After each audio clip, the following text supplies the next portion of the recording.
Good afternoon, everybody. It's Lorraine Alternative Homesteading on Friday, April 18, 2025, and actually tomorrow the sun enters Taurus. So this is going to be happy birthday, Taurus. For those born usually between April 20th and May 19th, the key phrase is I own. This Taurus is the second house of the zodiac. Money, money, money. Taurus is a fixed, meaning directed and willful, earth sign, meaning they're grounded and stable, located in the first quadrant, the first portion of the zodiac, which is a self-oriented and personal, the eastern hemisphere of the chart. Because Taurus resides in the second house of the zodiac, it's ruled by the planet Venus. Venus is beauty and possessing objects of worth that are very important to Taurus. Material belongings and possessing bring a sense of peace to the security-minded Taurus person. And I just got a low battery light, of course. In a previous blog, I discussed how the sign of Aries inhabits the first house of the natural zodiac. The first house is the cusp of the ascendant, also known as the rising sign, because Taurus arrives immediately after fiery first house Aries, who screams, I have arrived, I've arrived. Taurus asks, well, what do I desire, and what shall I possess or own? Taurus desires to create a sense of security by collecting that which they value. In order to build this sense of security or self-worth, Taurus develops a value system.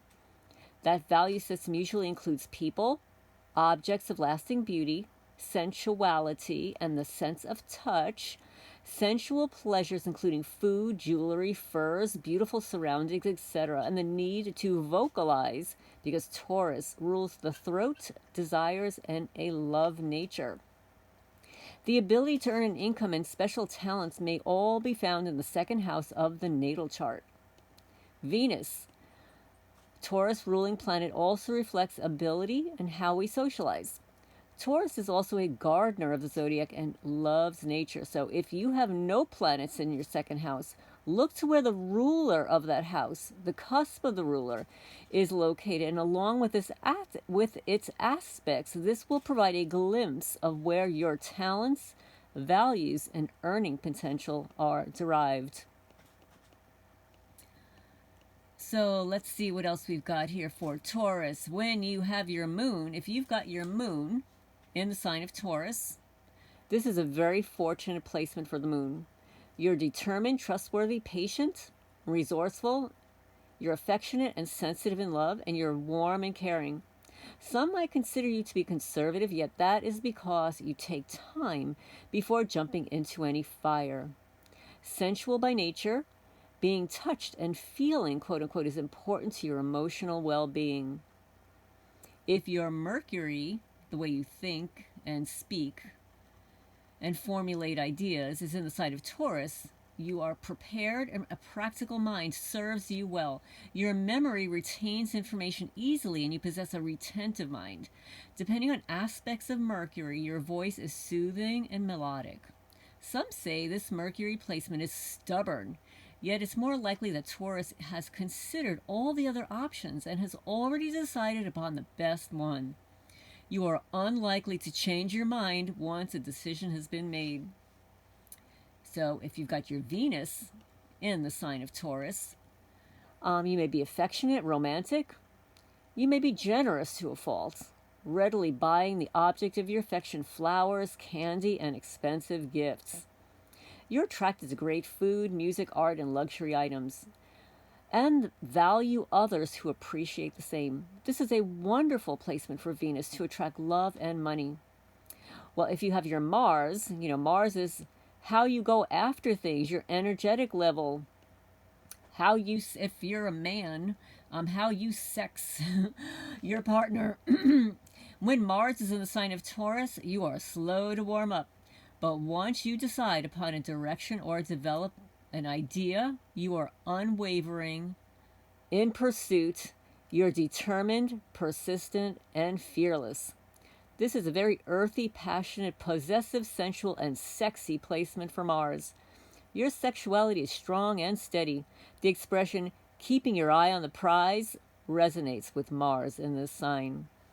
If you've got Jupiter in the sign of Taurus, luck is attained through the arts, travel, investments, writing, teaching, and collecting. You may have an eye for seeing the value in things in others that others discard, such as antiques or even ideas. You may also prefer a large, comfortable, beautifully decorated home that satisfies your need for security and luxury. Do you have any placements in the sign of Taurus? Where does Taurus fall in your chart? So anyway, I hope everybody's doing well. Wanted to give you that little heads up on Taurus. Excuse me. But I also wanted to explain that Taurus, the polar opposite of Taurus, is the sign of Scorpio.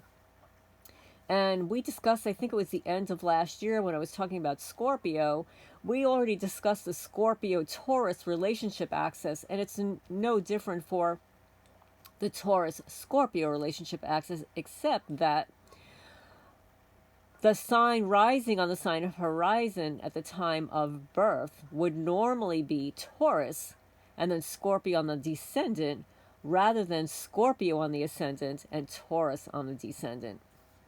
So knowing your partner's 7th house cusp, the relationship house, and the ruler of that house indicates the type of partner you may attract or are attracted to, and the method of relating within a relationship. The ascendant or rising sign is the sign rising on the horizon at the time of birth, and this is the face that we show to the world, our mask, for which our sun hides behind. This is our outer personality, it's our temperament and disposition, as well as how we experience our early home environment. It's the way others see us and also gives a hint of our physical appearance. The ruler of the ascendant and the aspects, which means the connections to other planets in your birth chart, further delineate and define your physical appearance. Most often, Scorpio rising folks have a sharp, pointed features and penetrating hypnotic eyes. If you're a Taurus rising person, generally Taurus has a thicker throat, so the men and women will have a wider, thicker neckline and sometimes jawline than other folks. The descendant or the 7th house cusp, its rulers and the aspects it makes in your birth chart, is symbolic of the type of partner you're attracted to. So the 7th house cusp of all partnerships includes marriage, legal contracts, yet it's also considered to be the house of open enemies or the defendant in a lawsuit.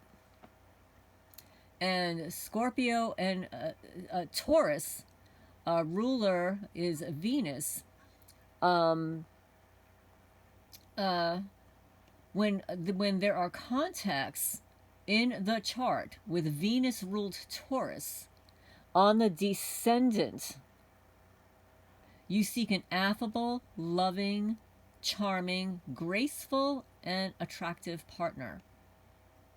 Attraction to a partner with those qualities who is artistic, creative, musical, sociable, loving, stable, sensitive, earthy, practical, and sensual is likely. So now that would be if you are a Scorpio rising person, and then you have Taurus on the descendant, the partnership house. But if you are a Taurus rising, meaning you're earthy, sensual, you have a nice, soothing voice, that would mean that Scorpio would be on your relationship house, and that means that you tend to be attracted to somebody who is more private, secretive. It's an intense relationship, very intuitive. The ability to interpret nuances would be the kind of partner that you would attract. More of a scorpionic, Pluto type, compelling partner you would tend to attract.